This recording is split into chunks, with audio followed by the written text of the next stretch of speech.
Àwọn tí ó súnmọ́ gbajúgbajà olórin fújì ní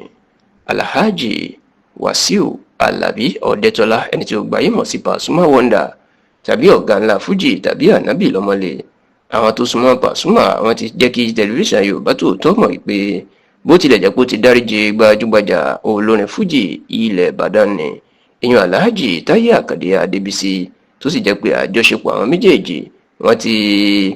ti ń bá a lọ bó ṣe ń lọ tẹ́lẹ̀, bó ṣe jẹ́ pé wọ́n sún mọ́ra wọn bíi ti tẹ́lẹ̀ mọ́. Ṣùgbọ́n wọ́n jẹ́ kó di mọ̀ pé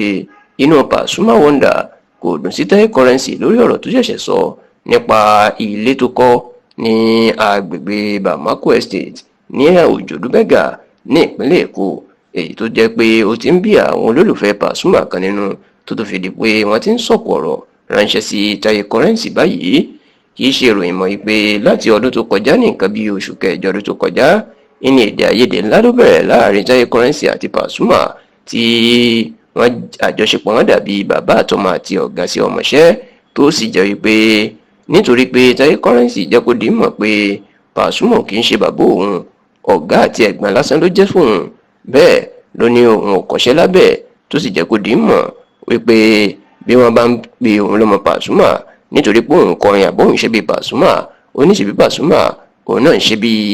Alhaji Abbas Akande tí ó gbáyé mọ̀ sí Òbésèré ọmọ Arápálá. Ọ̀rọ̀ yìí ló máa di àbùkù ńlá fún àwọn olólùfẹ́ Pasuma àtọ́sí lónà náà ó dùn Pasuma, èyí tó jẹ́ kí ìjà náà gbóná kó tó di pé Taye Currency ó padà lọ dọ̀bálẹ̀ bẹ̀ Wasiu Alabi Pasuma lórílẹ̀‐èdè Saudi Arabia. Ṣáò lẹ́yìn tí Pasuma ti kéde pé òun ti foríjì Taye Currency tó sì ti bẹ̀ àwọn olólùfẹ́ náà pé kí wọ́n foríjì, níṣe ni àwọn olólùfẹ́ Taye Pasuma inú wọn foríjì Taye Currency o, tí inú sì ń bí wọn sí gidigidi. Ṣùgbọ́n ní báyìí tẹlifíṣàn Yorùbá Tòótọ́ gbọ́ látọ̀dọ̀ àwọn tó súnmọ́ Pasuma tájọ́ ń jẹ tọ́jọ́ mọ̀ wípé inú Pasuma kò máa dùn sí Taye Currency fún ọ̀rọ̀ tó ṣẹ̀ṣẹ̀ sọ. Ǹjẹ́ ọ̀rọ̀ wo ni Taye Currency tẹ̀ sọ? Ilé tí Pasuma tó ṣí ní oṣù tó kọjá ní agbègbè Bamako Estate, èyí tí gbogbo ayé tó fi ń kí ikú oríire, ó mà ní Taye Currency nínú náà ló fi kọrin níta gbangba tó lọ kí Pasuma kú oríire. Ṣùgbọ́n tó jẹ́ pé nínú orin náà ló ti jẹ́ kó di mọ̀ pé òun pe Pasuma lórí fóònù, ó sì jẹ́ kó di mímọ̀ pé òun kọ́ lòun nílé o,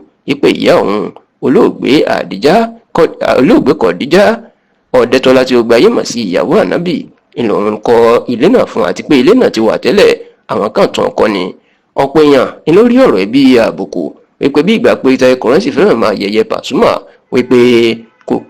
kọ́ ilé, wípé ilé ara ẹ̀kọ́ ló kọ́, pàápàá bí Taye Currency ti ń jẹ́ kó di mọ̀ pé òun gan ti kọ́lé fún ìyá òun ti pẹ́. Ọ̀rọ̀ yìí gan la sì gbọ́ pé kò dùn mọ́ Pasuma náà nínú, nítorí pé bí Taye Currency ṣe sọ fún àwọn tó bá mọ ọ̀rọ̀ gbọ́ bí ẹni pé ó ń tàbùkù Pasuma pé kò tí ì nílé lórí, àti pé ilé tó ṣẹ̀ṣẹ̀ ń sọ pé òun kọ́ fún ìyá òun ti kọ́ ilé náà ti pẹ́ fún ìyá tòun.